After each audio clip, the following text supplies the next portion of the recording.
अगर आपके गुलाब के पौधे पर अब फूल नहीं आ रहे हैं, पत्ते पीले हो रहे हैं और प्लांट आपका कमज़ोर सा दिखाई देने लगा है, तो मैं आज आपको एक फ्री की ऐसी खाद बताने वाली हूँ जो तुरंत ही आपके गुलाब के पौधे पर असर करना शुरू कर देगा। और साथ ही मैं आपको ये भी बताने वाली हूँ कि गुलाब के पौधे की हम अप्रैल में किस तरीके से देखभाल करें, किस तरीके से उसमें वाटरिंग करें और गुलाब के पौधे पर होने वाले कीटों को किस तरीके से नियंत्रण करें। तो आज की हमारी वीडियो इसी के बारे में होने वाली है। वीडियो को एंड तक पूरा जरूर देखें।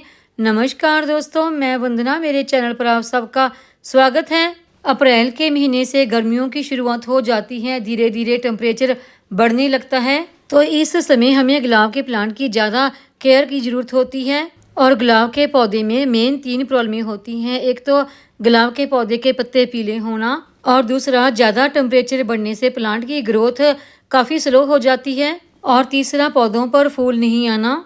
तो उसके लिए हम क्या करें कि हमारे गुलाब के प्लांट की हर ब्रांच कलियों से फूलों से भरी रहे। एक तो देखिए, हमें इस समय अपने गुलाब के पौधों में वाटरिंग करने का खास ध्यान रखना है कि गमले की मिट्टी बिल्कुल भी सूखे नहीं, क्योंकि इन दिनों टेम्परेचर बढ़ने लग जाता है। दोपहर के समय आप अपने प्लांट में कभी भी वाटरिंग ना करें। वाटरिंग हमेशा सुबह और शाम के समय ही करें।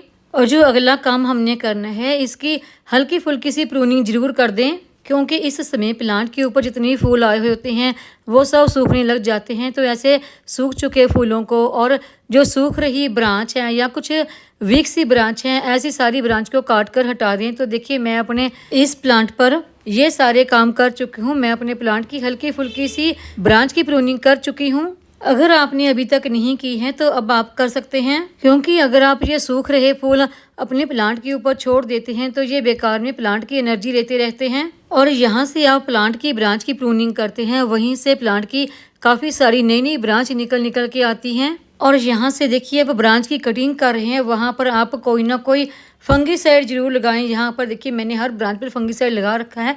अगर फंगीसाइड आपके पास नहीं है तो आप हल्दी भी लगा सकते हैं। तो जैसे कि मैंने आपको पहले भी बताया कि मैंने पहले ही अपने इस गुलाब के पौधे की ब्रांच की प्रूनिंग कर ली थी, और प्रूनिंग करने के बाद देखिए मैंने काफ़ी सारी इसकी ब्रांच ग्रो कर दी थी कटिंग के दौरान। और देखिए, ये ब्रांच काफ़ी अच्छी ग्रो हो गई है। उसका ग्रो किए हुए 2 महीने से ज़्यादा का वक्त हो गया है। काफ़ी अच्छी ग्रोथ हो गई है। काफ़ी सारी ब्रांच को मैंने कटिंग के दौरान ग्रो किया है। हालांकि मेरे गार्डन में गुलाब के बहुत सारे प्लांट हैं, तो मैं फिर भी इन ब्रांच को कटिंग के द्वारा ग्रो करती रहती हूँ, क्योंकि ये कटिंग जब ग्रो हो जाती हैं फिर मैं इन्हें किसी न किसी को दे देती हूँ। तो अभी हम बात करते हैं फर्टिलाइजर की, कि अपने इस प्लांट को कौन सी हम खाद दें। जब भी अपने खाद देनी है तो खाद देने से पहले हमेशा अपने गमले की मिट्टी की अच्छी तरह से गुड़ाई जरूर कर दें। कोई भी अनवांटेड सा घास फूस उगाया है तो उसे निकाल दें। गुड़ाई करने का फ़ायदा ये होता है कि इससे हमारे प्लांट की रूट को धूप और एयर दोनों लगती रहती हैं, और प्लांट की रूट हेल्दी रहती है, ख़राब नहीं होती। तो अब बात करते हैं फर्टिलाइज़र की। तो उसके लिए हमें चाहिए होंगे गोबर के कुछ उपले। तो यहाँ पर देखिए, मैंने 2 गोबर के उपले लेके उसे पानी में 24 घंटे के लिए भिगो के छोड़ दिया था, और अब देखिए ये हमारी खाद बनकर तैयार हो गई है। 2 गोबर के उपले तकरीबन मैंने 2 से 3 लीटर पानी में भिगो के रखे थे। इसके अंदर नाइट्रोजन, पोटाशियम, फास्फोरस और भी बहुत सारे न्यूट्रिएंट पाए जाते हैं, और साथ ही ह्यूमिक एसिड भी पाया जाता है, और ये हमारे पौधे की अच्छी ग्रोथ के लिए बहुत ही ज़रूरी है। गोबर के उपलों की आप इस तरह से लिक्विड खाद बनाकर भी दे सकते हैं। अगर आपके पास ये गोबर की ड्राई फॉर्म में फर्टिलाइज़र है तो आप इसका भी इस्तेमाल कर सकते हैं। मेरे पास ये दोनों ही हैं, लेकिन मैं इसे लिक्विड फॉर्म में इसलिए दे रही हूँ क्योंकि इन दिनों गर्मी काफ़ी बढ़ने लगी है। तो गर्मियों में मैं ज़्यादातर अपने पौधों पर लिक्विड खाद का ही इस्तेमाल करती हूँ। इस खाद का इस्तेमाल हमने इसी तरह से नहीं करना जितनी हमने ये लिक्विड खाद लेनी है। इससे 4 गुना तक इसमें पानी मिक्स कर देंगे, फिर ही इसे अपने पौधों पर इस्तेमाल करेंगे। अगर आप ये खाद ड्राई फॉर्म में अपने पौधों पर इस्तेमाल कर रहे हैं तो एक गमले में आप 200 से 250 ग्राम तक इस काऊ डंग कंपोस्ट का इस्तेमाल कर सकते हैं। ये हमारे गुलाब के पौधे के लिए एक बहुत ही पावरफुल फर्टिलाइजर बनकर तैयार हो गई है, जो कि गुलाब के पौधे के लिए बहुत ही ज़रूरी होती है। इस लिक्विड खाद का पौधे पर इस्तेमाल करने से पहले हम एक और खाद का इस्तेमाल करेंगे, जो कि पोटाशियम से भरपूर है, जो कि बिल्कुल फ्री की खाद है। हमें हमारी किचन से बहुत ही आसानी से मिल जाती है, और वो है ये सुखा के रखे हुए केले के छिलकों की खाद। आप चाहें तो इसका पाउडर बनाकर भी इस्तेमाल कर सकते हैं। देखिए मेरे पास पाउडर भी था लेकिन अभी वो ख़त्म हो गया है, तो मैं इसलिए इस केले के सूखे छिलके को इसी तरह से इस्तेमाल कर रही हूँ। केले के इन छिलकों में भरपूर मात्रा में पोटाशियम पाया जाता है जो कि पौधे में फूल लाने में मदद करता है। केले के इस छिलके को देखिए मैंने प्लांट की रूट से थोड़ा दूरी पर गमले के एक साइड में एक गड्ढे में दबाकर ऊपर से इसे मिट्टी से अच्छी तरह से कवर कर दिया है। केले के छिलकों का आप अपने गुलाब के पौधे पर इस्तेमाल करते हैं तो इससे आपको बाहर से महंगे पोटाश खरीदने की भी ज़रूरत नहीं होती। इसके इस्तेमाल से अगर आपका गुलाब का पौधा छोटा भी है तो छोटे पौधे पर भी ढेरों कलियां आएंगी और फूल भी बनेंगे। केले के छिलकों की खाद का इस्तेमाल कर लेने के बाद अभी हम गुलाब के पौधे को देंगे जो हमने लिक्विड खाद तैयार की है गोबर के उपलों से। केले के छिलकों की खाद पहले डालना इसलिए जरूर था क्योंकि वो एक ड्राई फॉर्म फर्टिलाइजर थी और ये एक लिक्विड फर्टिलाइजर है क्योंकि हम खाद देने के बाद ही प्लांट में वाटरिंग करते हैं। इन दोनों ही खादों के इस्तेमाल से गुलाब के पौधे पर काफ़ी सारी नई नई पत्तियां निकल के आती हैं और फ्लावरिंग तो बहुत ही ज़बरदस्त होती है। ये हमारे गुलाब के पौधे के लिए एक कंप्लीट फूड है।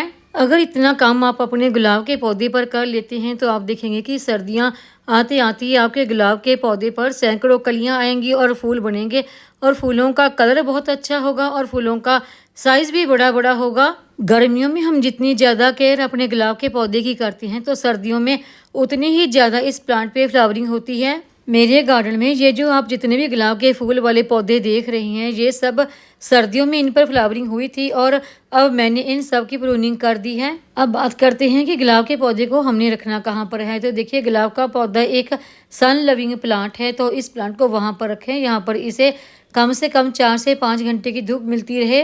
अगर गुलाब के पौधे को सूरज की रोशनी नहीं मिलती है या फिर कम मिलती है तो प्लांट में बर्ड्स नहीं बनेंगी और जो प्लांट पर फूल आएंगे उनका साइज भी काफ़ी छोटा होगा।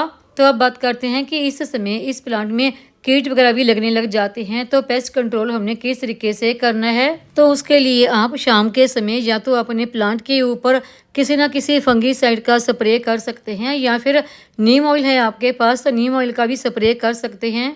ये स्प्रे आप एक दिन छोड़कर कर सकते हैं। हर 15 दिन के बाद आप ऐसा कर सकते हैं कि 2 दफ़ा स्प्रे कर सकते हैं। आप देखेंगे कि धीरे धीरे आपके प्लांट के ऊपर कोई भी पेस्ट वगैरह लगा है वो ठीक हो जाएगा। जब आपके प्लांट पर हुआ जो पेस्ट का अटैक वगैरह बिल्कुल ठीक हो जाए तभी आप फंगीसाइड का या फिर नीम ऑयल का स्प्रे जरूर करते रहें।